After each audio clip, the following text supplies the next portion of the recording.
ನಮ್ಮ ಜಿಲ್ಲಾಡಳಿತ ಮತ್ತು ಏನು ನಮ್ಮ ವಾರ್ತಾ ಇಲಾಖೆಯಿಂದ ಈ ಒಂದು ದಿನ ಇಲ್ಲಿ ಈ ಕಾರ್ಯಕ್ರಮವನ್ನು ಕೂಡ ಮಾಡ್ತಾ ಇದೀವಿ. ಈಗ ಅವರು ಅವಾಗಲೇ ಹೇಳಿದ್ರು ಇನ್ನ ನೆಕ್ಸ್ಟ್ ಟೈಮ್ ಇನ್ನ ದೊಡ್ಡದಾಗಿ ಒಂದು ಭವನದಲ್ಲಿ ಆಚರಣೆ ಮಾಡಬೇಕು ಅಂತ. ಯಾಕೆಂದ್ರೆ ಈಗ ನಾವು ಒಂದು 2017 ಟೈಮ್ ಇಂದ ಸ್ಟಾರ್ಟ್ ಮಾಡಿದ್ವಿ. ಆದ್ರೆ ಪ್ರತಿ ಬಾರಿ ಒಂದು ಮಾದರಿ ನೀತಿ ಸಂಹಿತೆ, ಒಂದು ಎಲೆಕ್ಷನ್, ಮತ್ತೊಂದು ಇದ್ದಿದ್ರೆ ಕಾರಣಗಳಿಂದ ಇದೊಂದು ಸಣ್ಣ ಪ್ರಮಾಣದಲ್ಲಿ ಆಚರಣೆ ಆಗ್ತಾ ಬರ್ತಾರೆ. ಆದ್ರೆ ಜನರು ತಾನೇ ಸೇರ್ತಕ್ಕಂತ ಒಂದು ಕಾರ್ಯಕ್ರಮ ಅಂದ್ರೆ ಈಗ ಡಾಕ್ಟರ್ ರಾಜ್ಕುಮಾರ್ ಅವರ ಒಂದು ಜನ್ಮದಿನ ಆಚರಣೆ ಮಾಡ್ತೀವಿ ಅಂತ ಏನಾದ್ರು ನಾವು ಹೇಳಿದ್ರೆ ಅದು ಏನ್ ತಪ್ಪಾಗಲಾರದು. ಯಾಕೆಂದ್ರೆ ಎಲ್ಲ ಅಭಿಮಾನಿಗಳು ತಾನೇ ಸೇರ್ತಕ್ಕಂತ ಒಂದು ಕಾರ್ಯಕ್ರಮ ಅದಾಗುತ್ತೆ. ಆ ಒಂದು ನಿಟ್ಟಿನಲ್ಲಿ ಈಗ ಮುಂದೆ ಇನ್ನ ಒಂದು ಅದ್ದೂರಿಯಾಗಿ ಆಚರಣೆ ಮಾಡ್ತಾ ಒಂದು ಆಶಾಭಾವನೆಯನ್ನು ವ್ಯಕ್ತಪಡಿಸ್ತಾ ಎಲ್ಲರಿಗೂ ಕೂಡ ಮತ್ತೊಮ್ಮೆ ಡಾಕ್ಟರ್ ರಾಜ್ಕುಮಾರ್ ಅವರ ಜನ್ಮದಿನದ ಆರ್ಥಿಕ ಶುಭಾಶಯಗಳನ್ನ ಹೇಳ್ತಾ, ಅವರದೊಂದು ಏನು ಅವರ ಸಜ್ಜನತೆ, ಅವರ ಏನು ಒಂದು ಜನರ ಹತ್ರ ಅತಿ ಒಡನಾಟ ಏನಿತ್ತು, ಆ ರೀತಿಯಾಗಿ ನಮ್ಮ ಒಂದು ಜೀವನದಲ್ಲೂ ಕೂಡ ಅಧಿಕಾರಿಗಳು ನಾವು ಕೂಡ ಜನರೊಟ್ಟಿಗೆ ಅವರ ಒಂದು ಕೆಲಸಗಳನ್ನ ಒಂದು ಮಾಡೋಣ ಅಂತ ಒಂದು ಆಶೆಯನ್ನು ವ್ಯಕ್ತಪಡಿಸ್ತಾ, ನಮ್ಮ ಒಂದು ಕಾರ್ಪೊರೇಷನ್ ವತಿಯಿಂದಾಗ್ಲಿ ಅಥವಾ ಜಿಲ್ಲಾಡಳಿತ ವತಿಯಿಂದಾಗ್ಲಿ ಜನರ ಒಂದು ಏನು ಅವರು ಸೇವೆಗಳನ್ನ ಬೇಡಿಕೆ ಇಟ್ಟು ಬರ್ತಾರೆ, ಅದನ್ನ ಶೀಘ್ರವಾಗಿ ಮಾಡೋಣ ಅಂತ ನಮ್ಮ ಈ ವೇದಿಕೆ ಮುಖಾಂತರ ಮತ್ತೊಮ್ಮೆ ಹೇಳ್ತಾ ತಮ್ಮೆಲ್ಲರಿಗೂ ಕೂಡ ಶುಭಾಶಯಗಳನ್ನ ಹೇಳ್ತಾ ನನ್ನ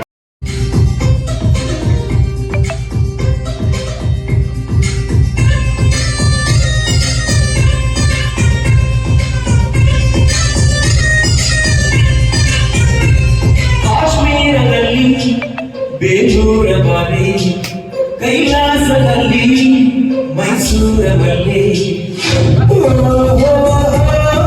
ಪ್ರೇಮ ಕಾಶ್ಮೀರ,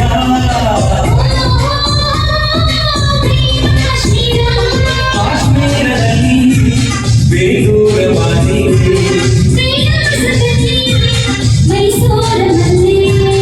ಈ ಪ್ರೇಮ ಅವನ ತುಂಬ ಕಸ್ತೂರಿ ಕನ್ನಡದ ಕಂಪು,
ಡಾಕ್ಟರ್ ರಾಜ್ಕುಮಾರ್ ಅವರ ಗೀತೆಗಳು ಅಂದ್ರೆ ಖಂಡಿತವಾಗಿಯೂ ಅವು ಮರೆಯಲಾರದಂತ ಗೀತೆಗಳು.